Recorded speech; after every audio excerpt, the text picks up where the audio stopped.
my dad testified to me about his calcium deposits, I couldn't say anything. I just smiled. I forgot that I told him, where's your faith? Why don't you consult the Father first? I forgot all of that. But the Father reminded me. The Father reminded him. It's been a year. Go get a check and see what happens. So that's the result of trusting the Father. Of being led by the Father.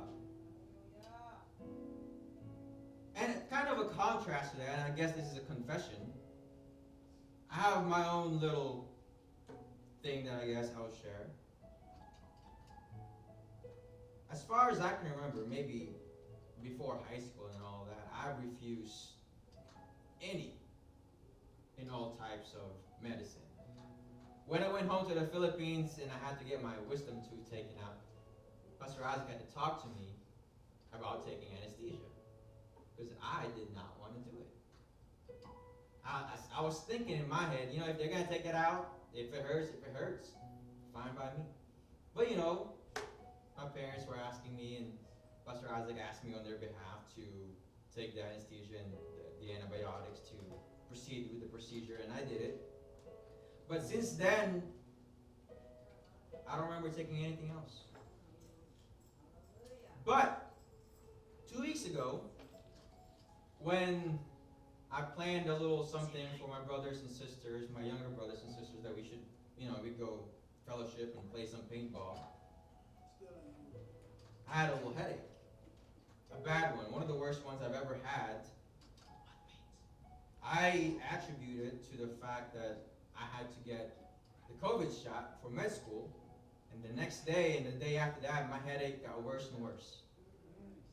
And I said, now, I normally wouldn't take anything, but today I need to have fun with my brothers and my sisters. I gotta be able to run around with them in 95 degrees and 100% humidity without a headache. But I gave myself time. Father, if you don't take this away by this time, I will take Advil.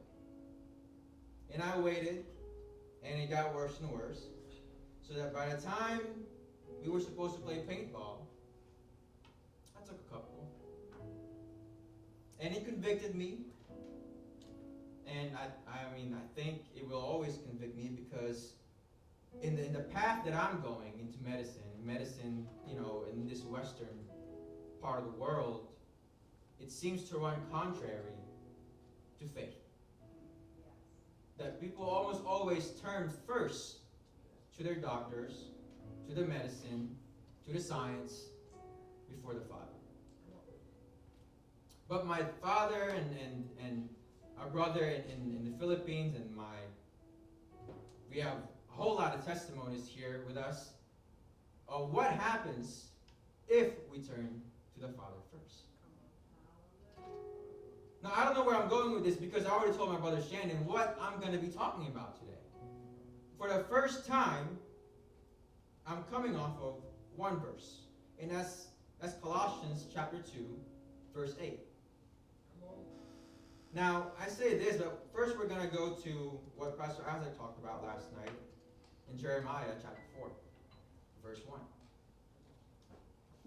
And if you remember it, for those who watch and who attended, it says, "If you do return, O Israel, declares Almighty Yahweh, return to me. And if you remove your abominations from my presence and cease your straying." In Colossians chapter 2, verse 8, it says, "Beware,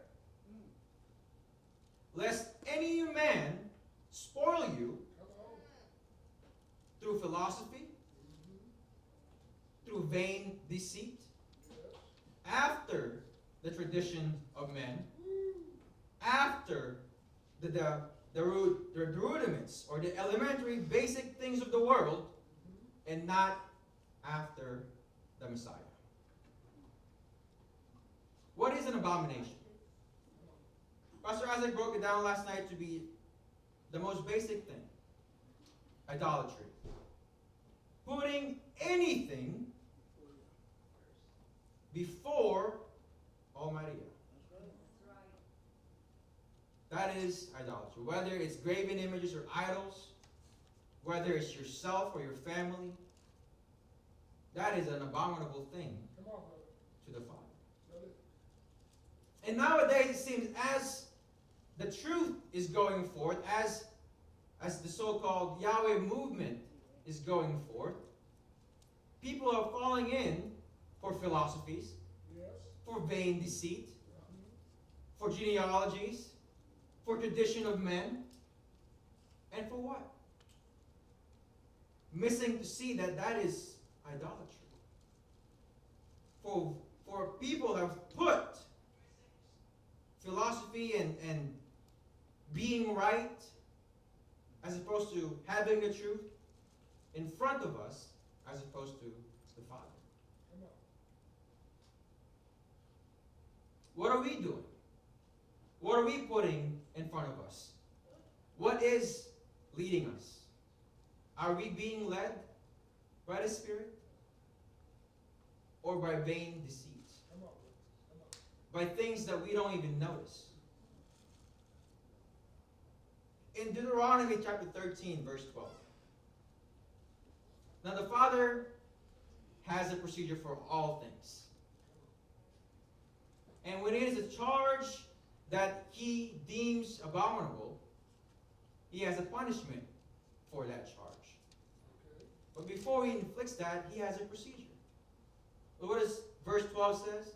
When you hear someone in one of your cities, which Yahweh your Elohim gives you to dwell in, saying, some men, sons of Belial, sons of worthlessness, have gone out of your midst and led the inhabitants of their city, saying, let us go and serve other mighty ones whom you have not known, then you shall inquire and search out, ask diligently, and see if the matter is true, and establish that this abomination was done in your midst.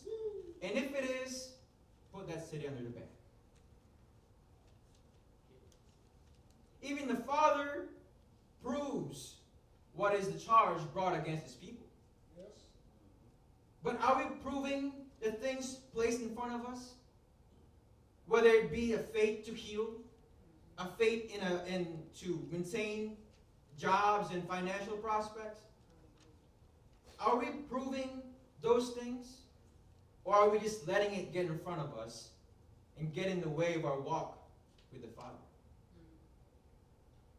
It's a sad thing when the Almighty Yah is setting himself for an example for us.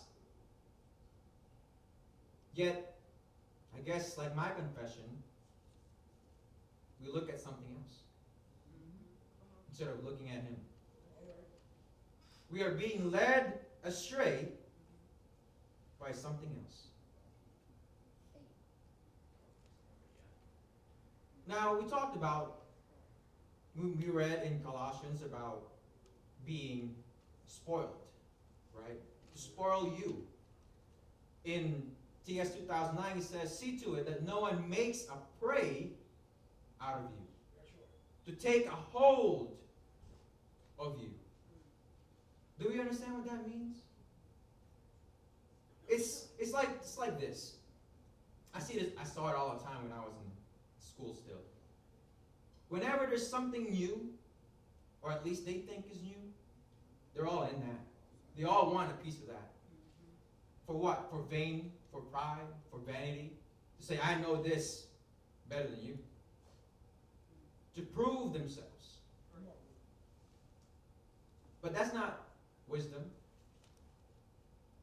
You know what an example of wisdom is? Go to Proverbs. Proverbs 7.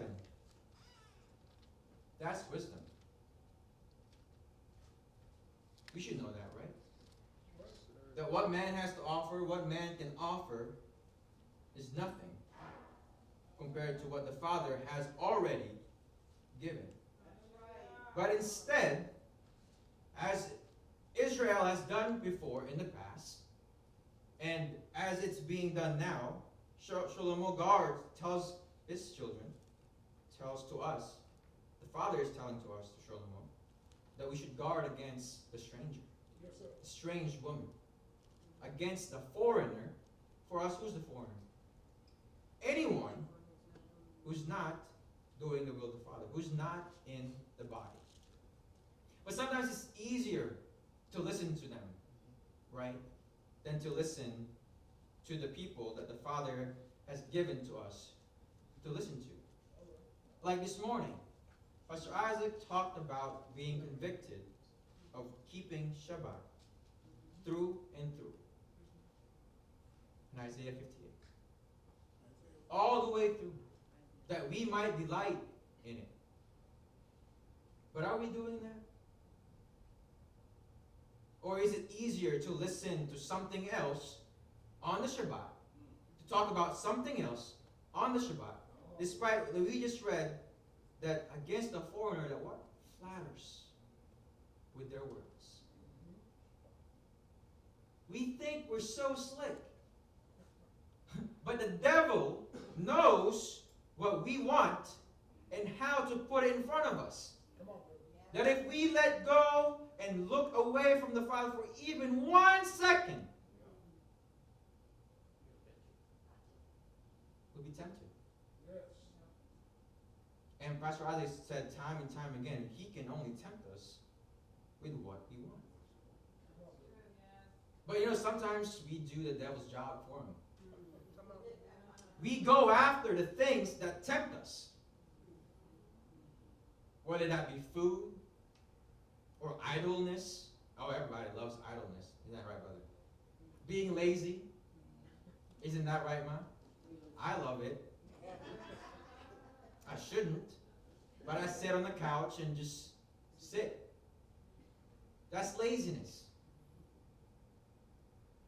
But we go after that thing. Why?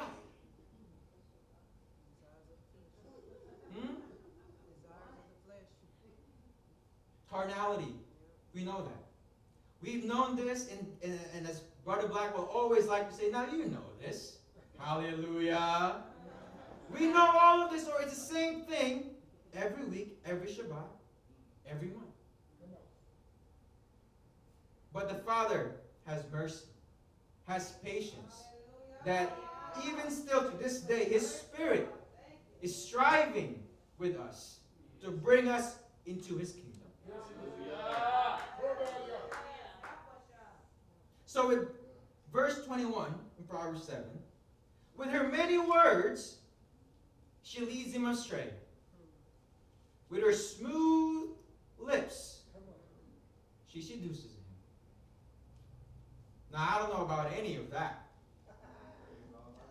But I can assume that for some of us here, they know more than me about seduction. I'm guessing it's subtle. That before you know it, it's right there. You don't have to think about it. Just little by little by little, boom.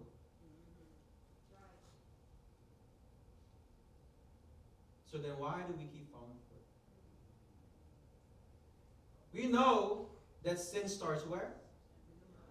In the heart, in the mind.